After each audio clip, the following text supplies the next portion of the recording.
નમસ્કાર, એનબીએન ન્યૂઝના જાણતા અજાણતા એપિસોડમાં આપનું સ્વાગત છે. આજનો વિષય છે ગણેશજીની પુત્રી કોણ? ગણેશજીની પુત્રી કોણ છે જેમની પૂજાથી મળે છે જીવનમાં શાંતિ?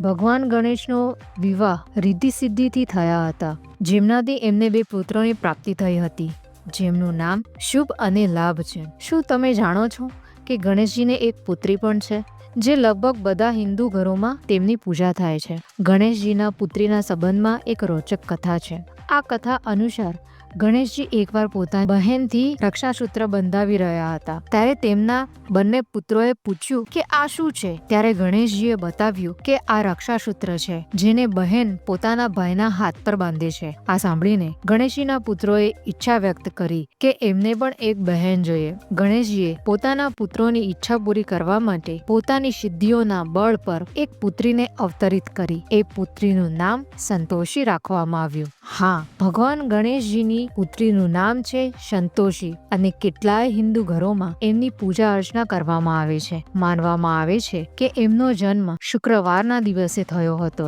એટલે શુક્રવારના દિવસે વિશેષ એમની પૂજાનું વિધાન છે. એમની પૂજા કરવાથી જીવનમાં સંતોષ અને શાંતિની પ્રાપ્તિ થાય છે. તો આવા જ નવા વિષયો સાથે મળતા રહીશું. ધન્યવાદ.